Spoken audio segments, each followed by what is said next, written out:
Hey there, welcome back to another video. This time around, it is my review of the 1988 martial arts action classic, Bloodsport. Now, this is one of those films that, to me personally, still holds up relatively well. There are some things about it that I don't really care for, but a lot of it is very minor when it comes to my overall enjoyment of the movie. The film is so short. It's only like an hour and 20 something minutes without the end credits. So the issues that I do have with it don't really prevent it from being a consistently enjoyable time. And it's got a fair amount of total badassery that is present throughout the running time, which definitely does help when it comes to some of its flaws. It's directed by Newt Arnold, who is a director that honestly deserves a lot more appreciation, because this is a guy who was a assistant director or a first or second unit director for pretty much any big film that you can think of from the 1980s and then some. I mean, this guy worked on The Goonies, he worked on Blade Runner, he worked on so many big films that I'm pretty sure that a lot of you would just think of one and you'll find out that he worked on it. But for some reason, he was never able to turn that into a successful career as the main guy behind the camera. Prior to his first and second unit and assistant director work, he directed a couple films that didn't really do anything.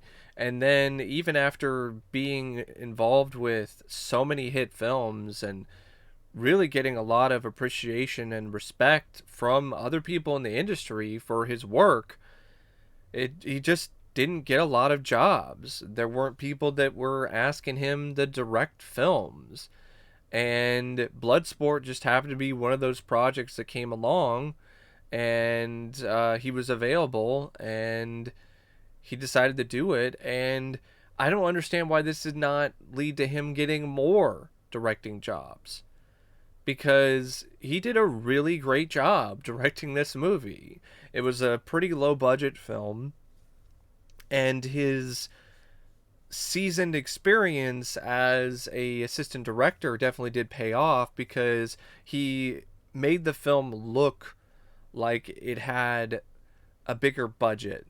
He gave the film a legitimate size and scope to it that was quite large despite the film's small budget. He got the most that he possibly could out of the locations and the scenery. There are some really impressive looking shots in the film that aren't just related to the various different sequences that involve the fighting or the tournament itself. One of my favorite shots in the film is of Frank on the rooftop, and he's doing his stretches and doing all that. I thought it was a really nice looking shot. And I think there's been photos from that have been used for promotion, and it's understandable because it's a really impressive looking sequence from a visual perspective. The fights, they are all really tightly shot and tightly put together, and there really aren't a lot of moments where it feels like things are rushed or things are just sloppy from a visual perspective. There's some ambitious moments of directing throughout these fights, in terms of different camera angles, different perspectives, different types of movement for the camera. It actually does seem like Newt made a conscious effort to match the movement of the camera to the certain style of a particular fighter, which was really quite unique. And overall, it's just a film that, from a directorial standpoint, is actually pretty incredible considering the circumstances. And I don't think Newt gets enough credit at all. I mean, you even get the training sequences when Frank is training and learning the ways of his master.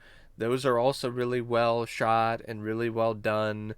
And it's one of those films that yeah, I know a lot of people might look at it and be like, oh, it's nothing special, it's nothing impressive, and blah de blah de blah. But I think it's actually quite good.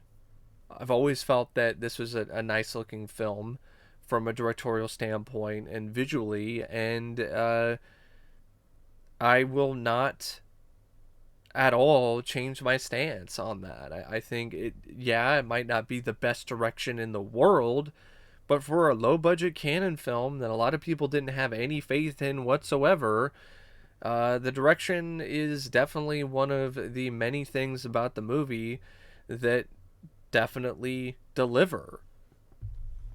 And Newt deserves more credit. And the script by Christopher Cosby, Mel Friedman, and Sheldon Lettich. This was loosely inspired by this story by this guy named Frank Dukes, who started spreading these rumors and these tall tales about how he was this champion Kumite fighter and he'd won all these fights and he was a part of these underground fighting tournaments and he had all these records. And I think one of the producers, or Sheldon Lettich, they actually heard about this guy's infamous story and they were like, okay, that would make for a pretty fun film.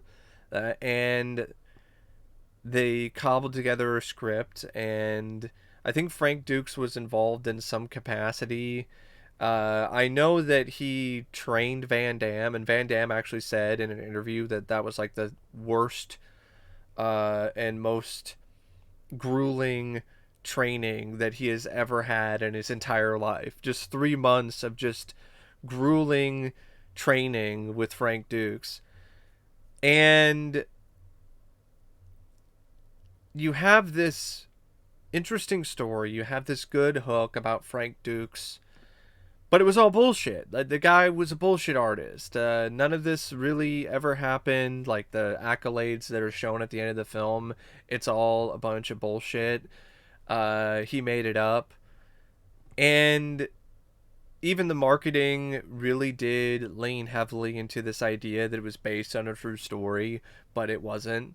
It was based on bullshit. But, you know, even if you look at it as an act of fiction, which it is, uh, it's still a really good idea for a action film to have this guy who works in the military, who learns the ways of martial arts, and then gets involved in this secret underground fighting tournament.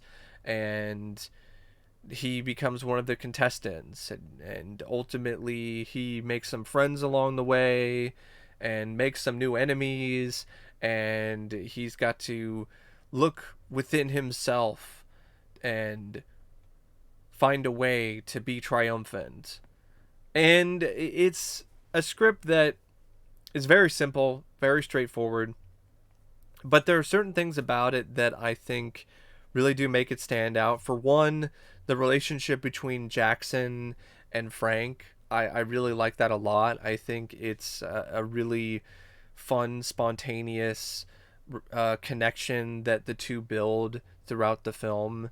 And I think the script gives those two characters a lot to work with. I also appreciate the fact that they didn't go with the cliche where the friend gets killed and then Frank has to get revenge. Instead, he lives. He's incapacitated. He's hurt. He's in the hospital, but it was never one of those instances where he was dying or he was on death's door. They didn't do that. And I also like the fact that at the end of the film, they have this moment where they shake hands and they share some genuine compassion for each other. I know some people might think that that's too much. That's too much of a bromance for their tastes, but I liked it. I thought it was fun to see. I also like the fact that Frank didn't wind up getting the girl either. Like there was no end scene where he's kissing the girl on the lips and she's going with him and she's in his arms while he's going off on the plane. There was nothing like that. Like he had a little bit of a fling with this girl. He definitely appreciated her presence, but then that was really it. But at the same time, it's one of those things where you're kind of like, well, then what was the point of that character anyway, other than just pure eye candy? I like the villain. I like how Chong Li is just a tank of a character played by a tank of a human in Bolo Yueng. And I like the fact that he's a man of very few words, and he lets his actions speak for him. I like the fact that the guy is just unquestionably and unapologetically brutal and does not give a fuck. He fucking killed a guy. I like that about the character, and I like the variety of different fighting styles that are present throughout the film with these different fighters. I love the setting of the film inside the walled city, uh, and I like the way that the tournament is set up in terms of not only the ring and everything, but also the rules that are there. And speaking of the ring, I like how in the final fight between um, Chong Li and Frank Dukes, the ring is actually set up in a different way, where it's elevated a little bit on the sides. I thought that was different and honestly pretty cool.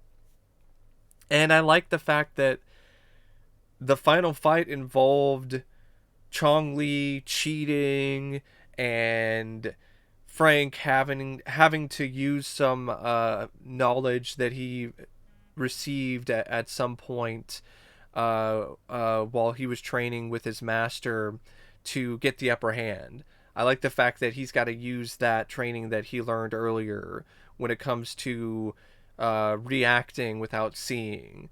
I like that, and I like how it makes things seem a little bit more unique when it comes to other films like this, where he's put at a disadvantage in the final fight, and he's got to figure a way to beat the odds. It adds to the tension, and it makes the ultimate triumph all the more sweet. It makes it all the more impressive and all the more incredible. I understand why they have the whole bit with the military guys who are trying to get him. They're trying to get him back to the United States, and there's a bit of a cat and mouse game going on. But I didn't really think the execution of that is the best in the world. Thankfully, though, it's only like 5 minutes out of the entire running time, if even that. So it isn't too much of a negative, but there were some moments where it turned into kind of a Benny Hill routine, which is kind of laughable. I like the unorthodox structure of the flashbacks, but the flashbacks themselves are pathetic. Not the training scenes. The training scenes are really uh, nicely put together, and I would say that those are well done. But the flashbacks to young Frank, oh my god, that was just bad. From the writing down to the acting, down to pretty much everything. Those scenes were corny with a capital C. But other than that stuff and the romance between Frank and the reporter lady, which didn't really go anywhere and didn't really necessarily need to be there. To be honest, I would have been fine if that wasn't even a thing, and you just had more scenes with Frank hanging out with Jackson, because they are such a good pair together, and it would have been cool to have seen them hanging out before the tournament. You know, going to a bar or something and getting involved in some shenanigans versus whatever was going on with the reporter and this romance that just ultimately was a dead end. The cast for the film, for the most part, is pretty great. I mean, Jean-Claude Van Damme, yes, his acting is not good. It's not. His line delivery is very stilted. There's a reason why he doesn't have that many lines of dialogue in this, because he was not really that good of an actor at this point. He was just kind of starting out. He was in a similar boat as Dolph Lundgren. If you watch a lot of Dolph Lundgren's early films, like, his acting isn't that great either. But Van Damme had enough charisma, though, and enough genuine talent and enough of a physical presence to make up for those shortcomings and then some. Uh, Van Damme was a unique specimen. In a lot of ways, he still is. And this was a great showcase for a lot of his talents and his abilities when it comes to his physique, when it comes to his flexibility, and when it comes to his inherent charisma. He played a character that you definitely, ultimately, really started to like, let alone love, and you wanted to see Frank beat the odds and beat the shit out of Chong Li. Donald Gibb, I loved him in this. This is honestly my favorite performance when it comes to Donald Gibb's career. I love his character of Jackson. I thought it was just a really fun performance and a fun character. And I like the fact that he doesn't die, he lives.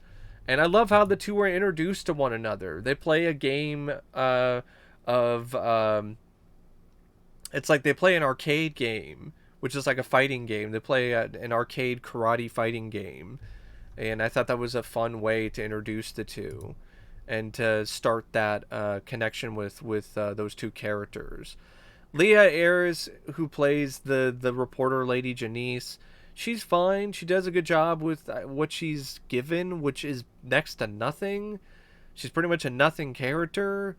So, I mean, I guess they're trying to do something with she wants a story and whatever, but we never see the story. We never really see anything come from that. So it's one of those things where she was just there for eye candy, and she's a nice looking gal. So that did work and that was effective, but it just felt like a character that just wasn't needed.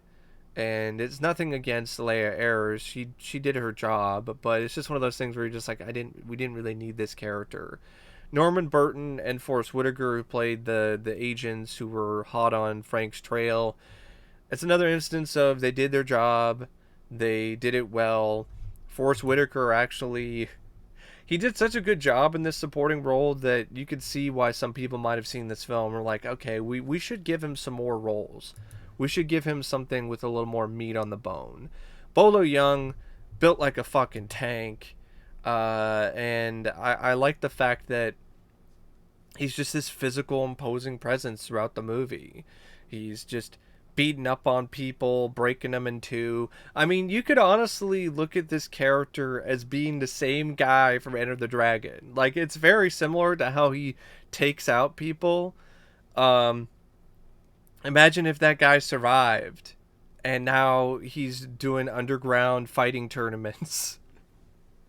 But yeah, because you even have like a reference to Enter the Dragon, but bricks don't hit back. The brick don't hit back. But yeah, he was built like a brick too. Like just a really tough physical presence. And for what he was asked to do, he did a great job. He was like a fucking maniac. He was like an uncaged animal. Like just the ferocity of this performance. Ken Sui, he was fun as Victor Lin, this guy who's hired by the tournament to keep tabs on the fighters. And the rest of the cast, I would say the only other one I think probably would be worth mentioning is Roy Chiao, who played Senzo Tanaka, the master and the trainer of Frank Dukes. Senzo Tanaka is a guy who you might recognize. He was Lao She in Indiana Jones and the Temple of Doom. Now the cast is definitely solid, but when it comes to Bloodsport, what you really come away with is the incredible fights, the variety of fights when it comes to the different styles, and just the way that they're shot and the way that they're edited. It's a thrill. It really is. These fights are thrilling to watch. They are bloody. You can definitely see why this might have been an inspiration for Mortal Kombat as well. They definitely do live up to the title Bloodsport, although they're not super gory, but there's enough going on. I mean, Chong Li breaks a guy's fucking leg. So, and the bone is sticking out. So, it's effectively intense at times when it needs to be. And Van Damme's yelling and his theatrics aside, which to be honest, near the end it was kind of laughable, but that adds to the enjoyment of the film. But it's just a different kind of factor altogether.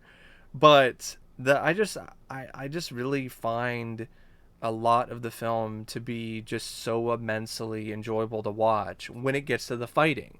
When the other stuff's happening, unless it's a scene with Jackson and Frank, I honestly could care less. But when you get to the fighting, which is what you want out of a film like this, it definitely does deliver with the high kicks and different techniques and different ways that Frank finds a way to get out of the fight. That moment where he basically just kicked that guy's ass in what felt like 30 seconds. That was very cathartic and very awesome because that guy was doing all this shit. There was this other guy who was cheating, and I like how Frank turned the tables on his ass. And then you get to the final fight with Frank Dukes and Bolo with Bolo Chong Lee, and it does not disappoint. And a big reason why the fights and all of the moments of just pure testosterone and badassery work so well, it's due to the cinematography by David Worth as well as the editing by Carl Kress and Michael J. Duthry. I like the way that these scenes are shot. They're very slick. They're very well lit, and I like the fact that there are a lot of moments too where the spectacle really does shine, and it feels like the stakes are rather high too. And I just the editing, it's just you really feel every kick and every blow and every punch, and it does help that there's different variety of different perspectives, where you'll have one point of view of one fighter and then you'll have the point of view of the other fighter. And I just felt it felt very real and genuine. It almost felt like it was guerrilla style at times, because there were moments where it wasn't doing too many camera tricks, so it kind of looked like you were right there in the audience watching this Bloodsport happen before your very eyes. But it also knew when to be more unique and when to take a little more chances in terms of the camera work. And that just made things even more worthwhile. The score is also a definite highlight by Paul Herzog and Stan Bush, uh, as well as the original songs by Stan Bush. I mean, Fight to Survive. I mean, that is one of the best soundtrack songs of the 80s. Like, that song is just awesome. It's an epic song, and there's a lot of moments with the score where it just adds this epic feel to the film. And it fits the overall atmosphere and the setting really well, too, with a lot of the Asian influence when it comes to the different instrumentals and things like that. Some of the music, some of the original songs, I'm not too big on, but most of them, though, I think are definitely quite good. And it also helps that the film, it's not long at all. It's only 92 minutes, and if you take out the end credits, it's only like an hour and 20 something minutes long. It doesn't overstay its welcome. It gets to the point rather quickly, and then it starts throwing punches and starts throwing kicks, and it's an adrenaline rush, and that's a lot of fun. And I would say it's still one of the best and finest entries in this genre of film with the martial arts tournament movies. This is still one of those martial arts tournament films that belongs on the Mount Rushmore of that genre. But anyway, thank you for watching my review of Bloodsport. And as always, I'll see you later. See ya.